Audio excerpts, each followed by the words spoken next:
Ay, magandang umaga po, Barangay Kagawad. Na kung saan po ang gusto po ng ating Chief PNP sa pamumuno po ni General Nartates na ang serbisyo po ng ating kapulisan ay dapat maramdaman ng komunidad at makita po ng ating mga kababayan na present po sila. Dito po sa barangay nyo po, gaano po kaaktibo ang ating mga kapulisan po sa inyo po? Ay, bago po ang lahat, binabati ko po kayo isang magandang umaga. Welcome po dito sa Barangay Acacia. Sa ngayon po, ang ating mga kapulisan na nag-duty dito, everyday naman po, nasasaksihan ko naman po na nandito po sila. Morning, naka-antabay po sila dito. Kasi kalapit nga po natin ang eskwelahan. Medyo ano po sila dyan sa baba, nakabantay po sila. Opo. Nararamdaman po natin ang presence nila. Opo. At sa gabi naman po, dahil ako po as Barangay Kagawad na duty ng Friday night, ayun po yung duty namin na araw-araw na Ibig pinapapilan. sabihin, Nandiyan din po sila, mga kapulisan natin. At nakaka-duty naman po sila na andun po yung umiikot po sila kasabay ng ating mga barangay tanod at ang EXO natin. Umiikot po sila sa buong komunidad ng Barangay Acacia. At para po masabihan po nila yung mga batang pagka-alas 10 po kasi may mga bata na nandiyan pa sa lansangan. Sinasabihan po nila yan. Opo. Opo. Kagawad, baka pwede pa akong humingi sa inyo ng support message para po sa ating kapulisan po. Para po sa ating mga kapulisan, in behalf po ng aming barangay captain na si Cap Monching De Jesus, nagpapasalamat po kami sa mainit na suporta nila dito sa Barangay Acacia, na nakakatugon po sila sa aming mga pangangailangan dito sa barangay as a police. Madali naman po namin sila mga kaso. Maraming salamat po, Kagawad. Maraming salamat po at welcome po. Magandang araw po, XO. Bali, ang gusto pong mangyari ng ating Chief PNP na si General Nartates, yung maramdaman po at madama ang serbisyo ng ating kapulisan. Dito po sa barangay nyo bilang Barangay XO, gaano nyo po nararamdaman ang magandang serbisyo ng mga kapulisan po? Pagka meron po kami mga responsive mabibigat, lagi namin kasama po yung mga pulis namin sa umaga at ganoon din po sa gabi. Opo. Mabilis nyo silang matawagan pag kailangan. Totally po nandito lang po yung mga, meron po kami tinatawag na BPAT, Barangay Police Assistant Opo. sa barangay, meron po. Pag medyo malaki na naman po, yun sila na tumatawag sa mismo sa base. Opo. XO, baka pwede akong makahingi sa inyo ng message para po sa ating kapulisan. Yun po, nagpapasalamat kami sa mga ginagawa ng kapulisan natin po sa pagtulong sa barangay kasi po, yung mabilisan responde po, lalo na nga po, ultimo sa sunog, sa lahat ng partikular na mga gawain sa barangay na tumutulong sila at sumasabay sa gawain ng mga tanod. Maraming salamat po, XO. Mga dapat gawin para maging ligtas laban sa Jumper Boys sa Road 10. Iwasan ang paglabas ng cellphone o alahas kapag naglalakad o di kayo nasa sasakyan, lalo na sa gitna ng traffic. Isara at ilat ang inyong mga sasakyan at huwag maglagay ng mahahalagang gamit sa dashboard. Maging alerto sa paglapit ng tao o mga grupo sa tabi ng kalsada. Panatilihin ang ligtas na distansya at huwag basta-bastang magbukas ng pinto sa hindi kilala. Kapag may kahinahinalang kilos, report agad sa ating kapulisan o di kaya sa barangay. Sa oras na kailangan, magbayanihan. Sabay-sabay na busina at dial 911 para ang Jumper Boys sa Road 10 tuluyan na nating wakasan.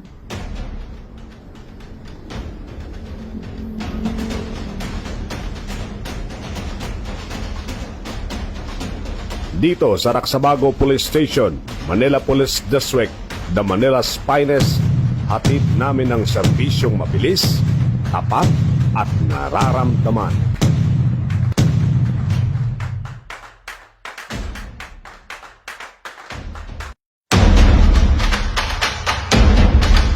Magandang araw po sa ating lahat. Bilang inyong lingkod at Station Commander ng Santa Mesa Police Station, ako po si Police Lieutenant Colonel Joey Louis Bonaobra Bilaro, ay buong nagpapakumbabang naghahatid ng mga paalala ukol sa pag-iwas sa krimen. Ang mga impormasyong ito ay iniaalok upang mapalakas ang kamalayan ng bawat mamamayan at mapanatili ang kapayapaan at kaayusan sa ating komunidad.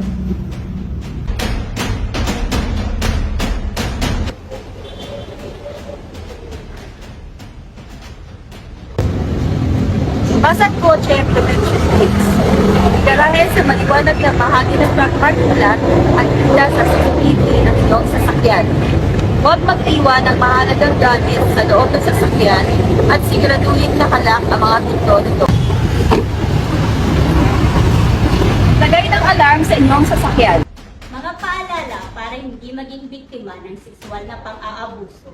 Iwasang dumaan sa madilim na lugar, lalo na kung mag-isa. Iwasang makipag-inuman sa hindi kakilala. Kilalanin muna ang mga taong sasamahan. Magdala ng anumang bagay na magagamit paglaban sa mga nagpansamantalang tao. Safety tips para iwas sa mandurukot. Para makaiwas sa mandurukot, panatilihin nasa harap ang bag. Itago ang malagang gamit tulad ng wallet, telepono at iwasang magbilang ng pera sa publiko. Ang pagiging mapagmatsyag ang pinakmabisang paraan upang maiwasan ang mandurukot. Tips para iwas road rage. Walis na maaga para hindi nagmamadali at na-stress. Huminga ng malalim. Kapag naiirita, pause muna bago mag-react. Huwag patulan. Mas safe ang umiwas kaysa makipag-away. At higit sa lahat, isipin ang safety. At narito ang mga dapat tandaan para hindi maging biktima ng akyat bahay. Number 1, siguraduhin nakalak ang lahat ng pinto, bintana at bahay bago umalis. Number 2, mag-install ng CCTV o alarm system. Number 3, magpag-ugnayan sa kapitbahay, magtulungan at magpantayan. Sabihan sila kung matagal kayong wala sa bahay. At number 4, iwas oversharing sa social media. Huwag mag-post sa bakasyon kayo habang wala sa bahay. Number 5, itago ang malagang gamit. Huwag ilagay sa bintana ang malagang gadget o alahas. Ang kaligtasan ay isang sama-samang pananagutan sa tulong ng disiplina, pagbabantay sa kapaligiran, at aktibong pagkikipag-ugnayan sa kapulisan ng Philippine National Police. Mas magiging epektibo ang ating paglaban sa krimen. Naway magsilbi itong gabay upang maging mas maingat, handa at responsable ang bawat isa. Salamat po at patuloy tayo magtulungan para sa isang ligtas na pamayanan.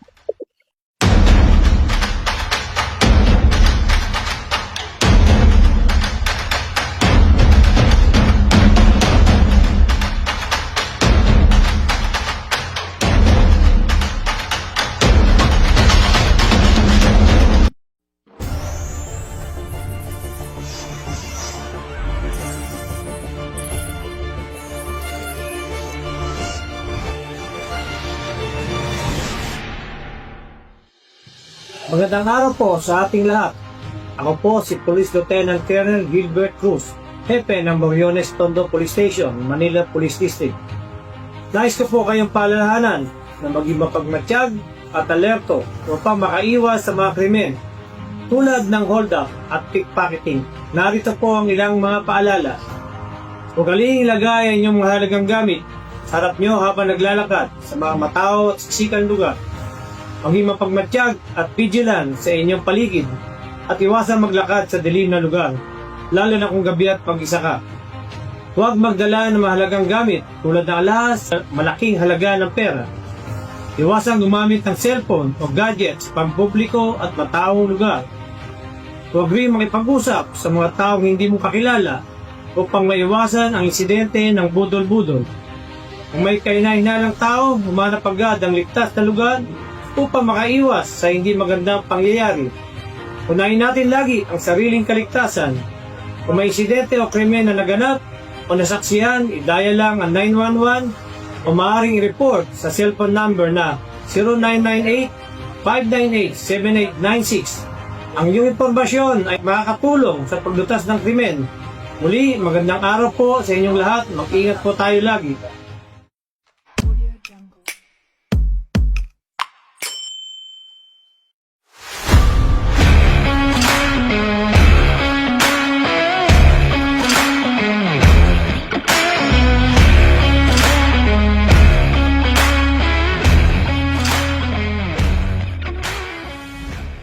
Magandang buhay mga Manilenyo, lalo na sa mga taga-Pandakan.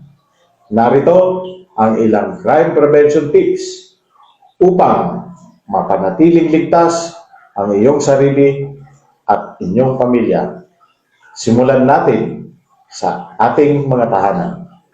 Siguraduhin nakakandado ang mga pinto at bintana bago matulog o umalis ng bahay upang maiwasang maging biktima ng pagnanakaw. Huwag basta magpapapasok ng hindi kilalang tao. Tiyaking kilala o may malinaw na pakayang bisita. Iwasang ipaalam sa social media na walang tao sa bahay. Halimbawa, kung kayo'y nasa bakasyon o namamasyal. Maaring makiusap sa mga kapitbahay para may magbantay sa isa't isa. Ito'y tinatawag na neighborhood watch. Para sa mga magulang, mahigpit na ipinapatupad ang curfew hours sa City of Manila. Tiyakin po ninyo na bago mag-alas 10 ng gabi ay nasa loob na po ng inyong bahay ang inyong mga anak. Turuan din po silang magsumbong sa oras ng panganib. Tandaan, maaari pong mapatawan ng multa o pagkakakulong ang magulang na pabaya sa kanilang mga anak.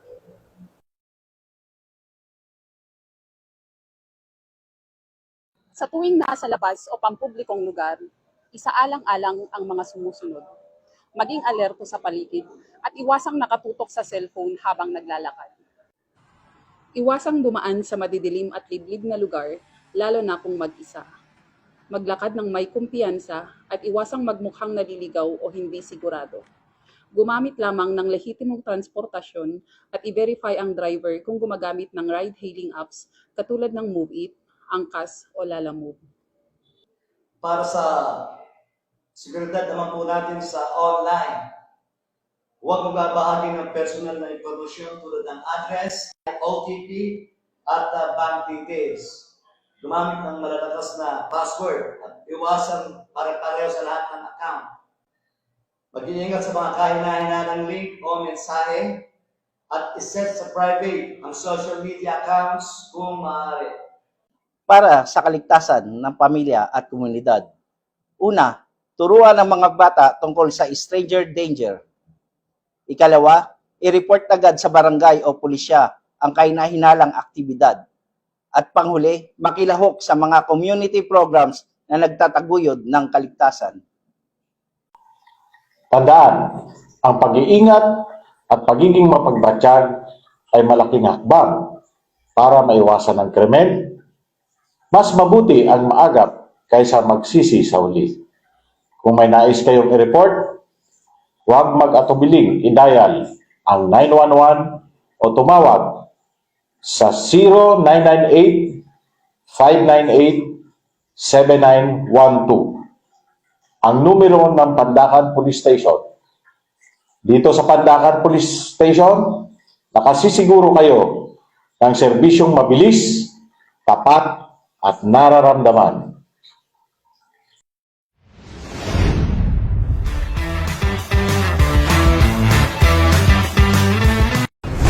Mag-ingat po kayo sa mga mandurukot.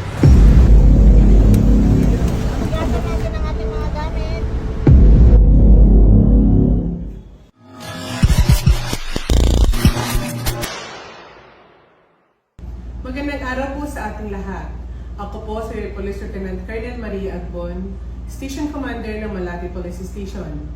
Bilang bahagi ng aming patuloy na pagsisumikap na mapanatili ang kapayapaan at kaayusan sa ating komunidad, nais po namin magbigay ng ilang mahahalagang paalala at safety tips upang makaiwas sa iba't ibang uri ng krimen at mapanatiling ligtas ang bawat isa.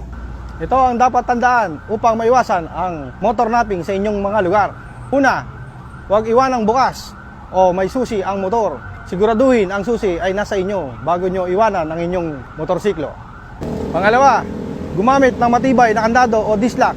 Sa pamamagitan nito ay maiiwasan ang anumang motor napping sa inyong lugar.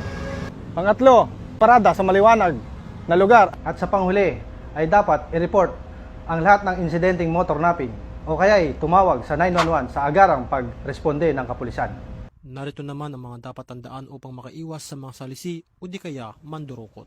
Maging mapagmatsyag at alerto sa inyong paligid. Huwag iwanang walang bantay ang inyong mga gamit kahit saglit lang. At habang nasa kalsada at mataong lugar, huwag maglagay ng wallet o cellphone sa likod na bulsa. At habang naglalakad, ilagay ang bag sa harapan. Siguraduhing nakasarado ng maayos ang bag at ilagay ang mamahaling gamit sa loob nito. Mag-ingat din sa mga taong lumalapit sa inyo o gumagawa ng eksena para ilihis ang inyong atensyon. At i-report agad sa mga otoridad ang kahinahinalang kilos ng tao sa inyong paligid. Bago naman matulog o umalis ng bahay, siguraduhing nakalak ng maayos ang mga bintana at pintuan ng iyong bahay.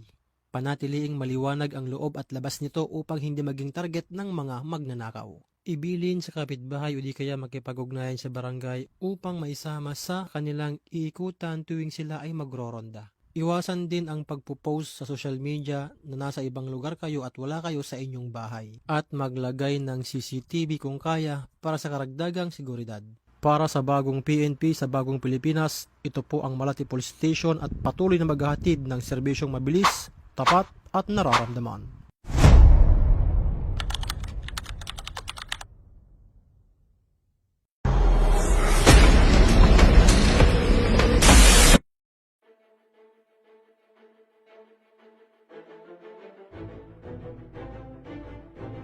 Crime prevention tips, riding in tandem, snatching. Narito ang karaniwang modus operandi ng mga riding in tandem snatchers sa pag-snatch ng mga mahahalagang bagay. Dalawang tao ang magkaangkas, isa driver, at ang back ride naman ang tagakuha ng mahalagang bagay sa target victim. Pag nakakuha na ng tiyempo ang dalawa, agad nang hahablutin ng nakaangkas sa target victim ang mahalagang bagay o cellphone. At ang riding in tandem ay agad nakakaripas upang makatakas sa posibleng pagkahuli. Ano nga ba ang maaring gawin upang makaiwas na maging biktima ng ganitong modus? Atin pong alamin mula kay Police Lieutenant Colonel Alfonso P. Saligumba III, Station Commander ng Ermita Police Station. Ako po si Police Lieutenant Colonel Alfonso P. Saligumba III, Station Commander ng Ermita Police Station. Ang Ermita Police Station ay patuloy pong nagbibigay ng paalala sa lahat na ugaliing mag-ingat laban sa snatching. Sa pamamagitan ng mga sumusunod, iwasan ang paggamit at paglabas ng cellphone at iba pang mahalagang gamit sa mga pampublikong lugar, lalo na habang naglalakad o naghihintay sa mga sakayan. Maging alerto sa paligid at bantayan ang inyong mga gamit, lalo sa mga matataong lugar. Kung may napansin kayo na hinalang kilos at kung kayo ay biktima ng snatching, agad po itong i-report sa pinakamalapit na himpilan ng pulisya o tumawag sa 911 para sa agarang aksyon. Ang buong puwersa ng Ermita Police Station ay handang magbigay ng serbisyo upang mapanatili ang kaligtasan at kaayusan ng ating komunidad. Dahil ang Ermita Police Station ay aktibong nakikibahagi sa layunin ng bagong Pilipinas na magserbisyo ng mabilis, tapat at nararamdaman. Maraming salamat po.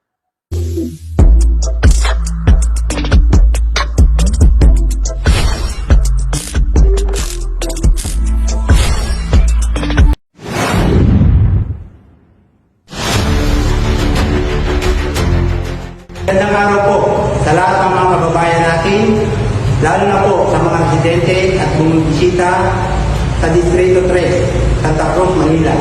Ako po si Police Lieutenant Colonel Recton Gonzales Tayo, ang hepe ng Santa Cruz Police Station. Nais pong maghatid ng ilang paalala para sa kaligtasan ng bawat isa. Mahalaga po ng pag-iingat at pagkakaisa para makaiwas sa anumang krimen. Narito po ang ilan.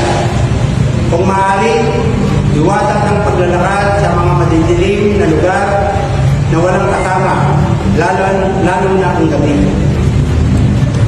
Hanggang maaari, iwasan ang pagsusuot ng mamahaling gamit o alahas sa mga matatao at pampublikong lugar. Maging alerto at bantayan maigi ang inyong mga bagay o personal na gamit. Sigurading sarado ang bag at ilagay ang mahalagang gamit sa harapan ng inyong katawan. Maging maingat sa mga matatao at siksikan na lugar at huwag iwanang walang bantay ang mga gamit kung ito ay iyong ilalabas. Iwasang makipag-usap at pagbibigay ng personal na impormasyon sa hindi kakilala. Huwag basta-basta magpapapasok ng hindi kakilalang tao sa inyong mga tahanan. Ugaliing paalam sa pamilya, kamag-anak o kaibigan ang iyong pupuntahan at oras ng pag-uwi. Ugaliing maging mapagmatyak sa paligid at agad na i-report sa pulisya ang mga kahinahinalang kilos sa inyong paligid. Kami po sa Santa Cruz Police Station ay laging handang maglingkod.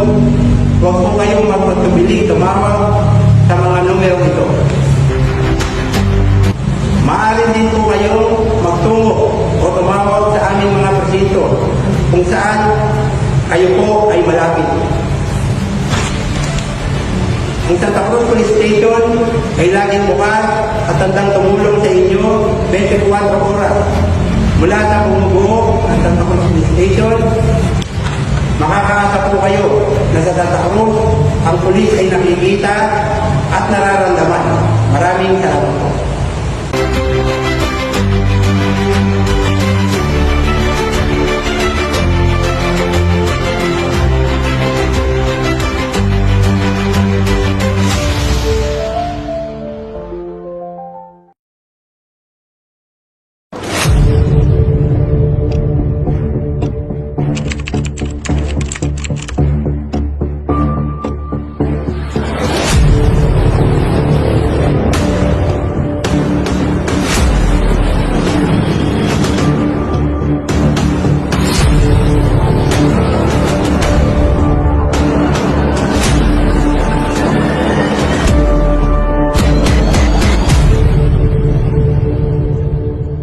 Opisyal na paalala at babala mula sa inyong himpilan ng kapulisan ng Baseco. Upang mapanatili ang kapayapaan at kaayusan sa ating komunidad, iminumungkahi namin ang mga sumusunod na public safety tips. Pagbadyag at agarang pag-uulat. Kapag may kahina-hinalang tao o iligal na gawain, i-report agad sa police station o barangay o kaya ay tawag sa 911 hotline. Ang inyong impormasyon ay mananatiling kumpidensyal. Seguridad sa tahanan at mga sasakyan. Siguraduhin nakalak ang pinto at bintana ng inyong bahay at establishmento. Maglagay ng sapat na ilaw at CCTV. Magdagdag ng seguridad sa inyong sasakyan, motorsiklo, bisikleta at iba pang gamit sa transportasyon tulad ng steering lock, disc lock, padlock at GPS. Huwag mag-iwan ng mamahaling gamit sa loob ng sasakyan at tiyaking nakapark sa maliwanag at malapit sa inyong mga tahanan. Responsable paggamit ng social media at online transactions. Ito ay isang insidente na naganap sa nasasakupan ng Baseco Police Station na kung saan ang isang legal na negosyante ay naloko sa pamamagitan ng online scam gamit ang peking QR code. QR code for payment. Magkano po yan? 200. Pwede ba kami?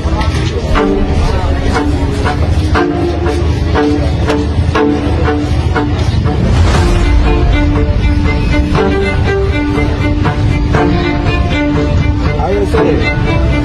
Isa pa.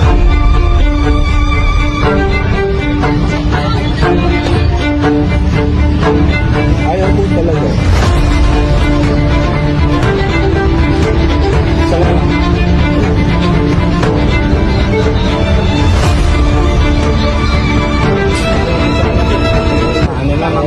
Baka pumasok din naman. Punta po yung ano, okay, okay na po yun. Wala nga. Nagbawas na dating mga action yung ano, kung kailan ilang beses ko ilistin yung QR, tatlong beses din bawas yung data. Kaso, ulit yung dili yung Dahil sa agarang pagre-report ng nasabing insidente, agad na nagsagawa ng follow-up ng Paseco Police Station na nagdulot ng pagka-aresto ng nasabing diskarte. Do not click kung hindi ka sigurado para makaiwas sa loan scam, delivery scam, GCash phishing, at fake government links.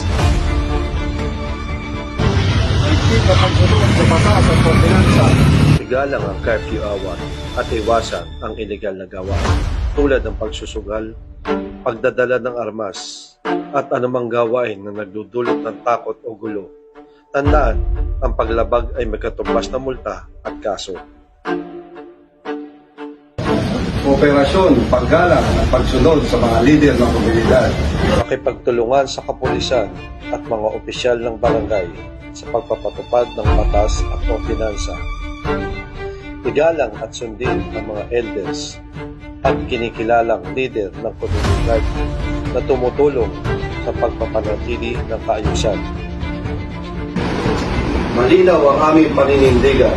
Ang batas ay itatutupad na walang pinipiligan at walang sasanturin.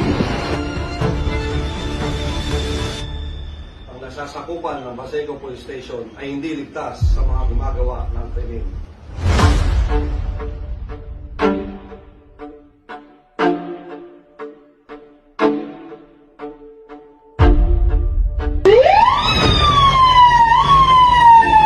Para sa agaran tulong, maaari kayong tumawag sa Paseco Police Station sa numerong 0939-6181-340 o kaya ang aming landline na may numerong 02-8821-9887. Ako po si Police Lieutenant Colonel Romel Salandanan Anisete, ang inyong Paseco Police Station Commander, nagsasabing bagong PNP para sa bagong Pilipinas, serbisyong mabilis, tapat at nararamdaman.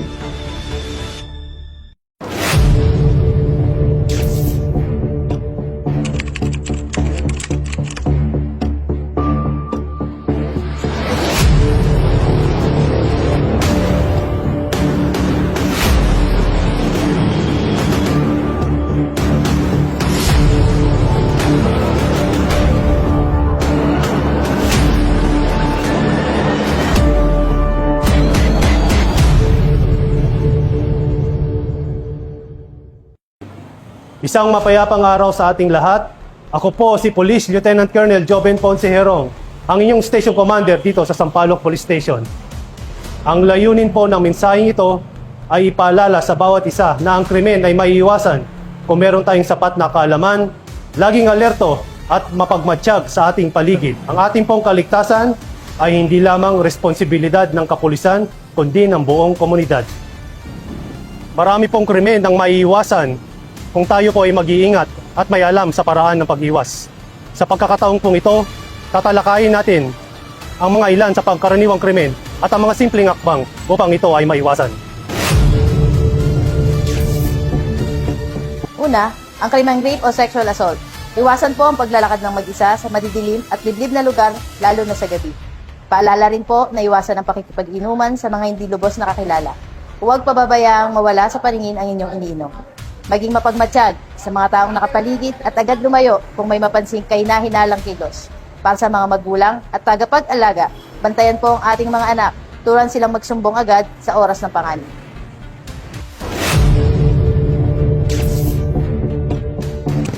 Ikalawa, ang theft at robbery. Huwag pong magpakita ng mamahaling gamit gaya ng cellphone, alahas o malaking halaga ng pera sa pampublikong lugar.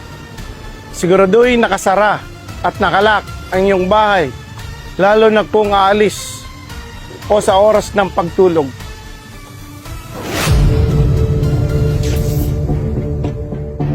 Katlo, motor napping o car napping.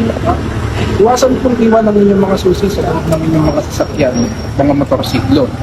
Siguraduhin pong may ilaw o ligtas ang mga lugar na inyong pagpaparadahan. Kung maaari, gumamit po ng mga additional safety devices gaya ng steering lock o alarms. At huli, siguraduhin may CCTV cameras sa mga lugar na ating pagpaparadahan. Ika-4, murder at homicide. Iwasan ang pakikipagtalo o mainit na diskusyon, lalo na kung may kasamang alak o galit. Tandaan po, ang pagpipigil sa sarili at pag-iwas sa gulo ay nakakaligtas ng buhay.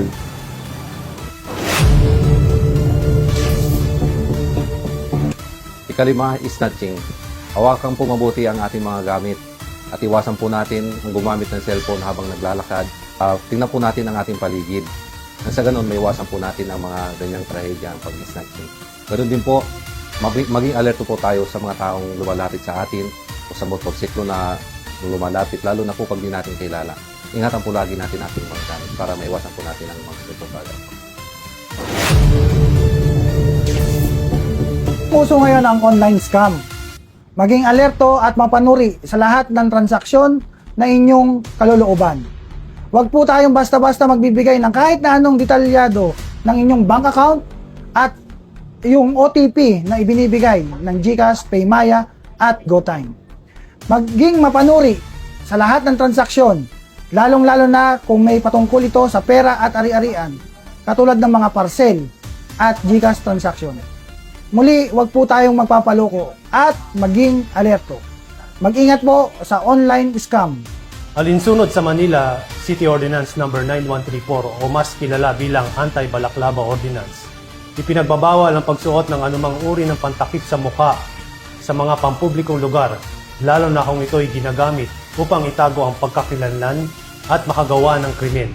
Sa oras po ng pangangailangan, huwag po kayong mag-atubiling lumapit sa pinakamalapit na himpilan ng pulisya o tumawag sa Sampaloc Police Station sa numerong 0998-598-7900 o kaya sa 911 para sa agarang tulong. Ang Sampaloc Police Station ng Manila Police District laging handang maglingkod at magprotekta sa inyo. Kami ay nagbibigay ng serbisyong mabilis, tapat at nararamdaman.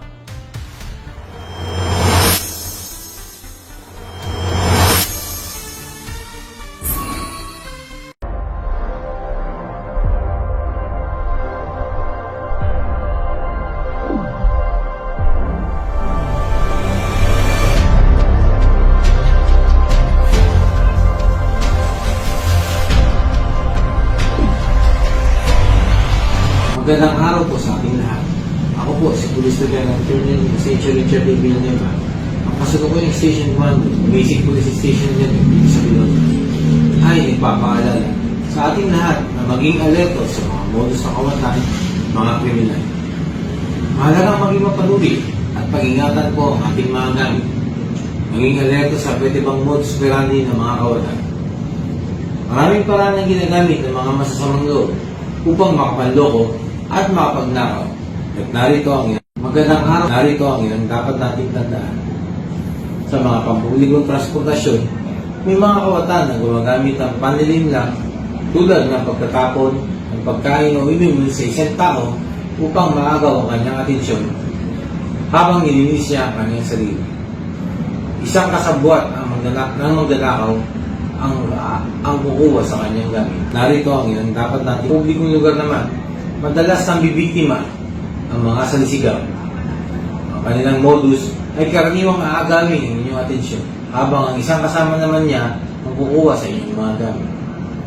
Habang kumakain naman sa mga fast food at malls, ugaliin na bantayan ang gamit palagi at huwag aayaan sa gilid ng mga ito. Dapat ito ay palaging nasa harapan ng inyong paningin habang kumakain. Isa pang modus ay ang budol-budol kung saan ginagamit ng mga kawatan ang panininlang o pandaraya upang makuha ang tiwala ng kanilang biktima. Karaniwang nag-aalok sila ng murang produkto o nagpapanggap bilang isang kakilala upang makahingi ng pera. Ang pag-iwas sa pakikipag-usap sa hindi kakilala at ang hindi madaling pagtitiwala sa matatamis na salita ay makatutulong upang maiwasan ang ganitong panluloko sa panahon ngayon.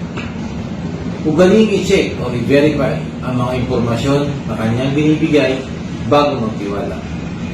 Laganap din ang online scam kung saan ginagamit ang mga social media or e-commerce platforms upang magbenta ng peking produkto o manghingi ng pera gamit ang isang peking pagkakakilangan. Mahalagang suriin muna ang online seller at tiyaking lihitin mo ito bago magbayad o bumili ng produkto.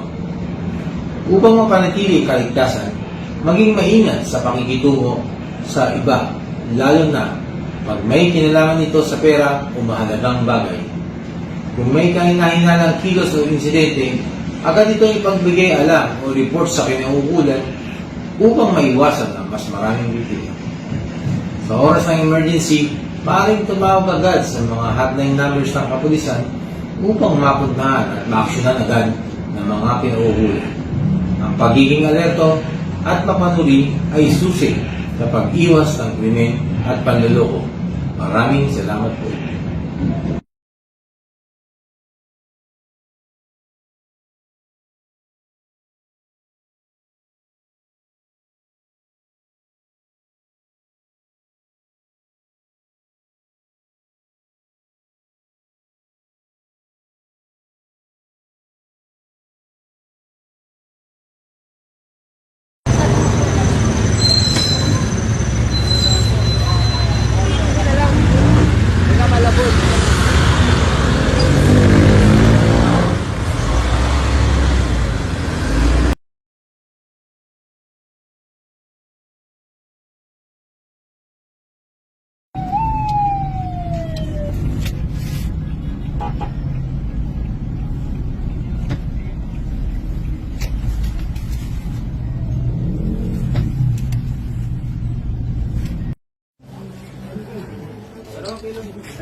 Ilan lang po kayo, sir?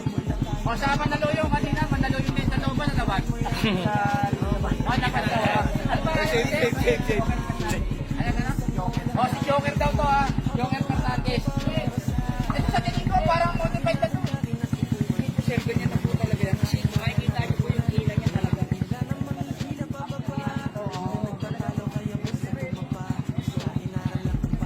Sir Joker, ano to? Pag dito, wala kang ginalaw dito? Wala. O, yung muffler niya, no? Apito. Power 5 din ba to? May silencer to? O, so, may silencer din to. O, tinanggal mo ngayon. Pero yung app na gawin mo, meron ng silencer. O, sige. Meron pang ano? Ayun na. Eh, pa rin tayo, ha? Meron tayong decibel meter and then meron tayong guide, no? Sige. Sige, Joker.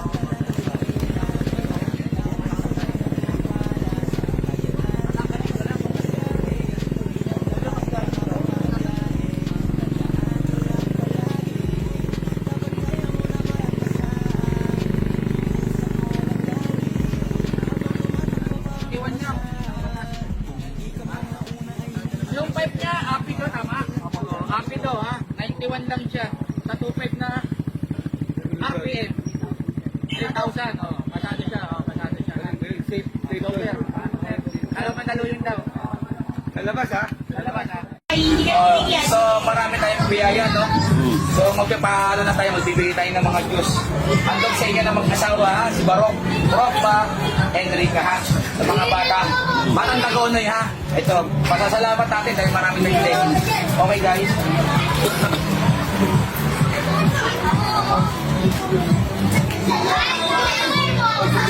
Kailangan kayo mabuti, ha?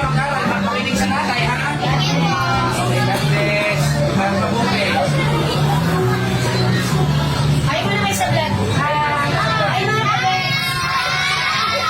Kabex, sabit na Bex. Kabex. Buhay ka, Kabex. Sabi mo na, mabuhay ka, Kabex. Mabuhay ka, sabihin niyo muna malakas. Mabuhay ka, Bex. Sabi mo na.